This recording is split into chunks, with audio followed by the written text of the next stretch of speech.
I am afraid of the price, Yinka said. I have said we will help you, we will help to pay whatever price they demand of you.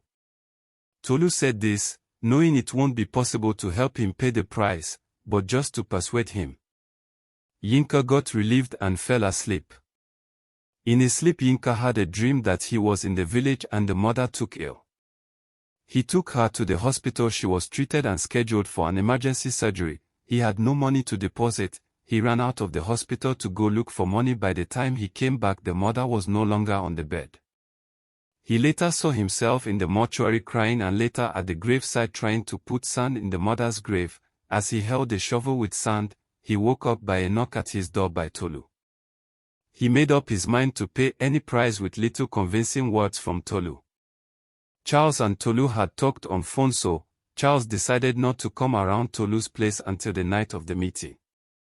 He pretended that he traveled. On the night of the meeting, they went to a very big restaurant. Yinka was shocked to see Andy among the men that were seated when they came. At this point for Yinka, everything started adding up. Oh, this was how Andy made his money, Yinka thought, nodding his head. He too had paid the price. That night 3 of them were to join the meeting. Everything went so fast. When they got blindfolded and they were touching them round, something unusual happened. As the chief priest touched Yinka's manhood, he stood for a long time as a shock went through the whole of his body like electric current. He looked at Yinka sternly, gave him a substance from a wooden cup to drink, then gave a knife and asked him to stab anything or anyone that appeared in a big pot that was there. His face was untied as he looked at the pot. His wife's face appeared. Before he could realize it, he had stabbed the wife's image in the pot.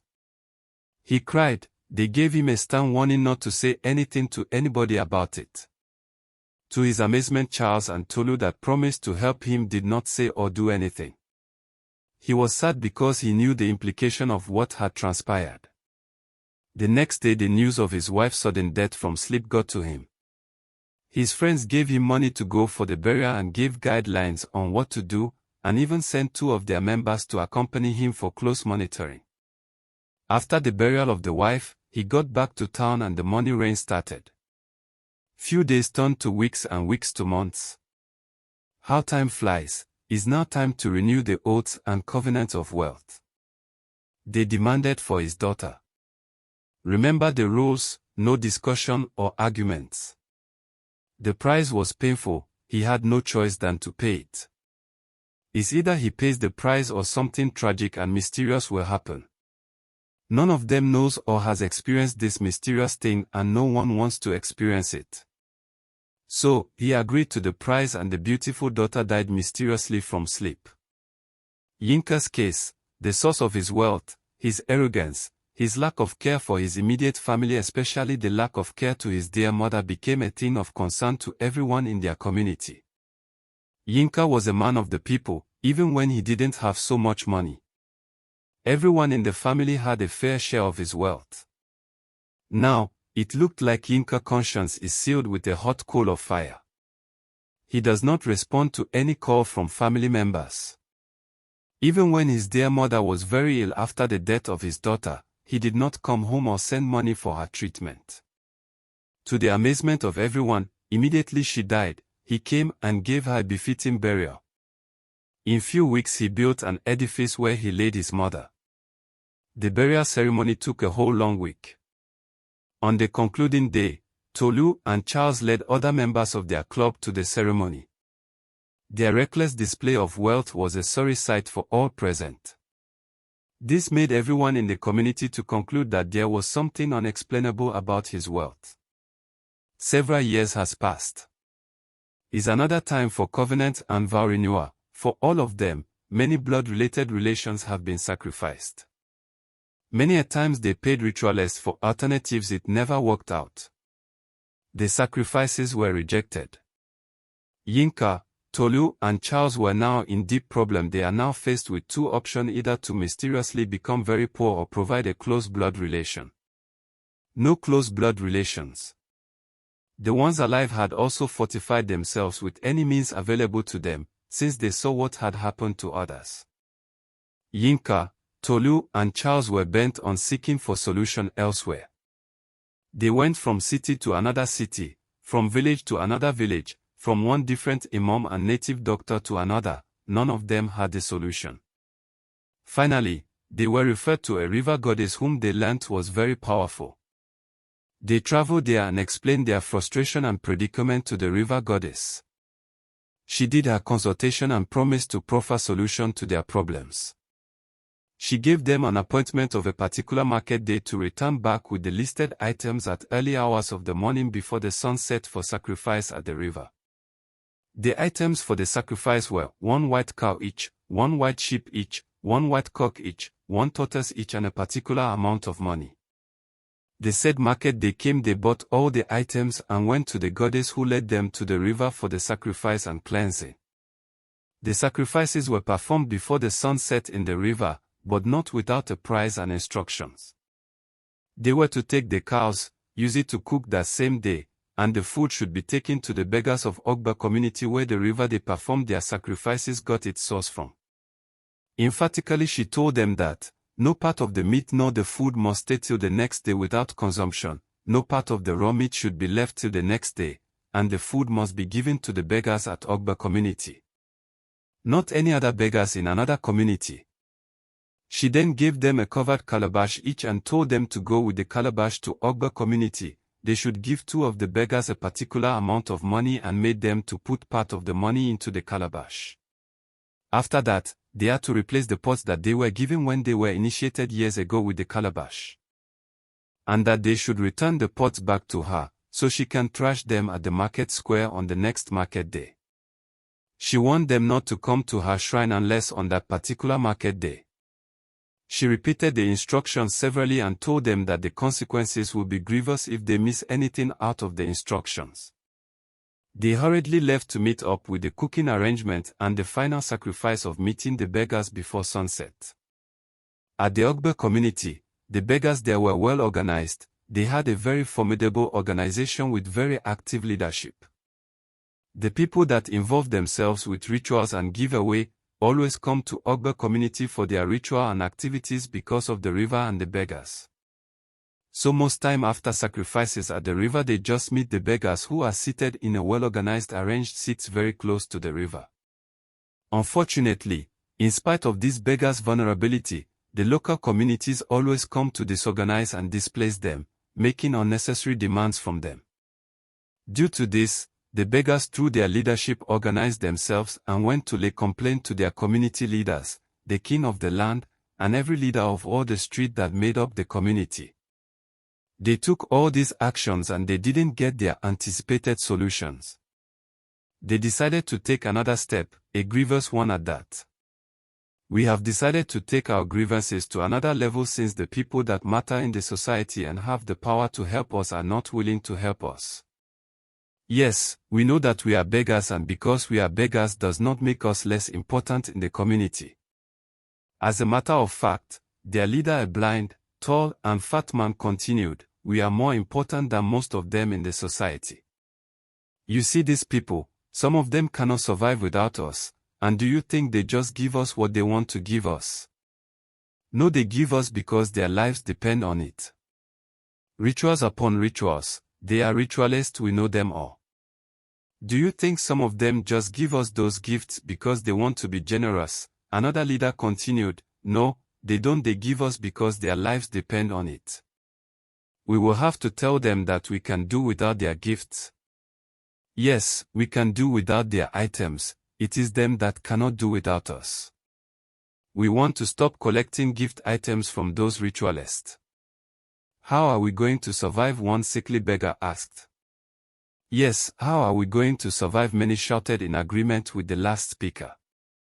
The woman leader, popularly known and called Mama Joy, gave a wave of hands to calm them down and get their attention. Don't worry, we have planned it out, we have a support system laid down already. We will support you, the vulnerable ones, with what we have on ground throughout the period of our strike. Strike. Some of them echoed it loud. Yes, strike, Mama Joy continued. We are going on strike. It's going to be from Ogba Market Day to another Ogba Market Day, which is about 5 days. Throughout this period none of us should be seen outside here. None of us is allowed to collect gift items of any kind from anyone, whether outside or inside your different houses. Among us, monitoring team has been set to make sure the law is enforced, she concluded her speech. Finally, their president stood to encourage them and gave them all the tips to survive the period of strike. They all agreed to keep it secret and take everyone in the community unaware. The day came at Ogba village square. No one single beggar was outside or seen near their usual spot. This has never happened. It took the whole Ogba community a big surprise. What happened? People were asking questions. Many people that came with items went back to their homes with them or just stood there thinking of what step to take next to share their gift items, which solely depends on the type of sacrifice that they are to make.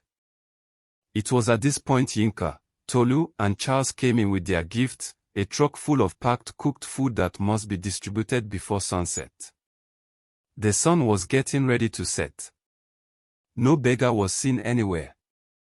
All the beggars are on strike, they were told. Wonders shall never cease to happen, Yinka whispers to himself, today out of all days. Nobody could give them any tangible answer or solution. No beggar's house was accessible. The strike they learnt was to take days. The ritual must be today before sunset. The sun was getting ready to set. Tensions were beginning to mount. After a while it dawned on Yinka, Tolu, and Charles that they were in for a big trouble.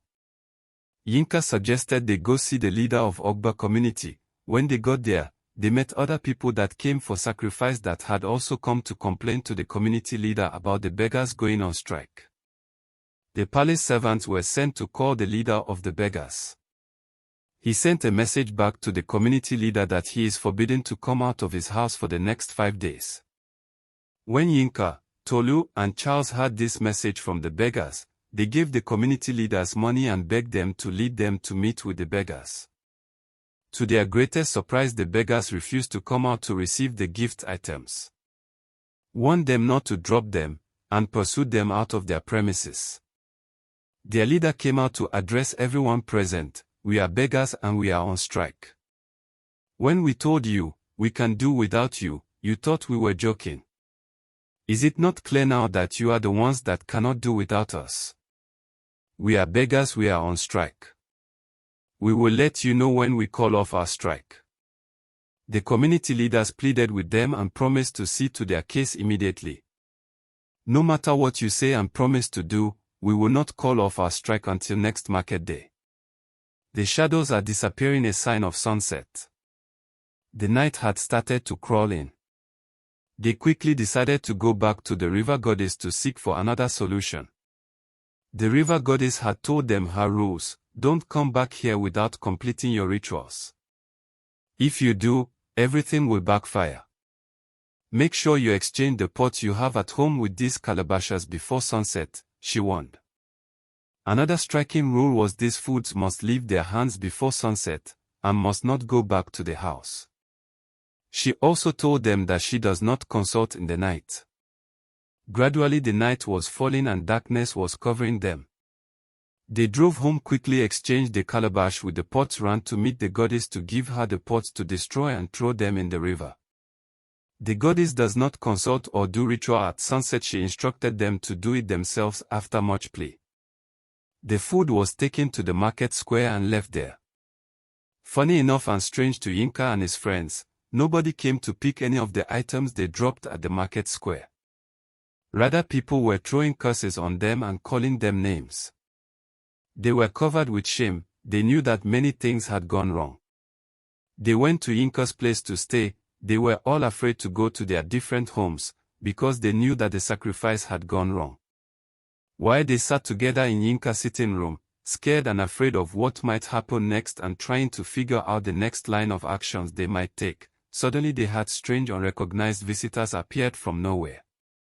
What baffled them the most was that they were carrying their pots, the pots they broke and threw into the river, and the calabashes they replaced the pots with and placed in their personal shrine in their different hidden rooms as instructed by the river goddess. How come?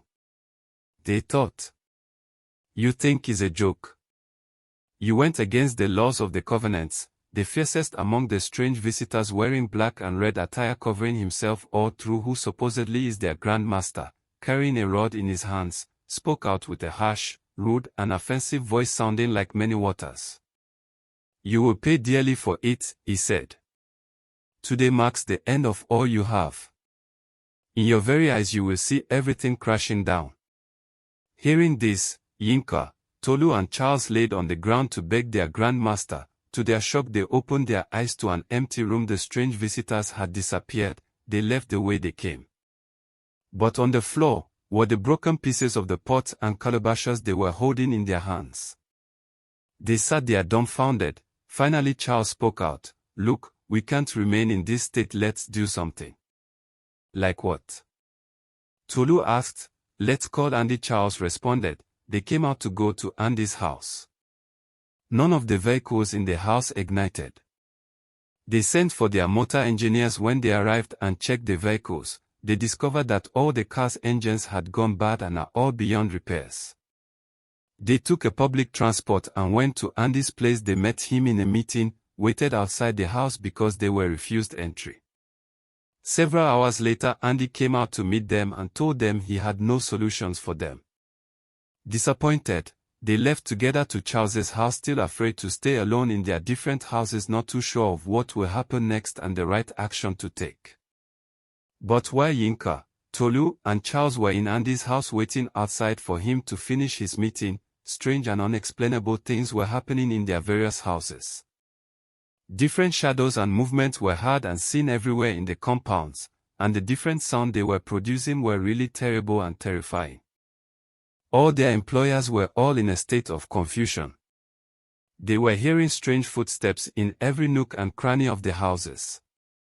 They felt like something was pushing them out of the houses. They all ran for their lives, including the security guards at the gates, which had most terrible experience. Yinka, Tolu and Charles got to Charles's house. They were all welcomed with emptiness, and there was no single soul at sight. At first the gates were opened, which was very strange. By the time they got into the house all doors were opened. The usual emblems, royal treatment protocol and armed men at beckon and call all disappeared at a twinkle of an eye. It then dawned on Yinka and Tolu to quickly go and check their houses. By the time they got to their houses their own cases were worst. They had fell from that highest height to the lowest valley. Yinka cried. He remembered the warning the police officer gave him. "Be very, very careful," he said. He remembered how he neglected his mother when she needed him the most in her trying times, who suffered to raise him and his siblings when they lost their father at a young age.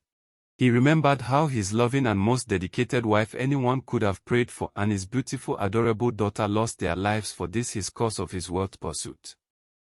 "Vanity upon vanity, all is vanity," he said with tears rolling down his cheek. Tolu's case was not different from the others. Different unexplainable and unbelievable mysteries started unfolding. In few weeks they had lost everything and were back to their community. Their past poor state became better than what they started experiencing. This time no one had pity on them nor wanted to be associated with them. Yinka could not bear the shame. He went to the stream one fateful day and never came back home until date. Nobody had news of his whereabouts. Tolu went to take teaching job in a local private primary school in his community. To the surprise of the authority of the school, parents and guardians started withdrawing their wards from the school. The school authority had to stop him. He opted for menial daily jobs to survive and no one was willing to hire him because they have labeled him as a ritualist. Life really became difficult for him. Ode started to farm his father's piece of land that was left. One day while he was working in the farm he had a deep cut. Because there was no proper treatment he got infected with tetanus that affected his coordination. They all ended in an unimaginable state of life. This shows that any wealth and influence that is not of God is full of evil. We'd love to hear your thoughts in the comments below. If you enjoyed the story, give us a thumbs up, share it with friends and hit that subscribe button. Don't forget to turn on notifications so you never miss out on our latest videos. Thanks for watching and stay tuned.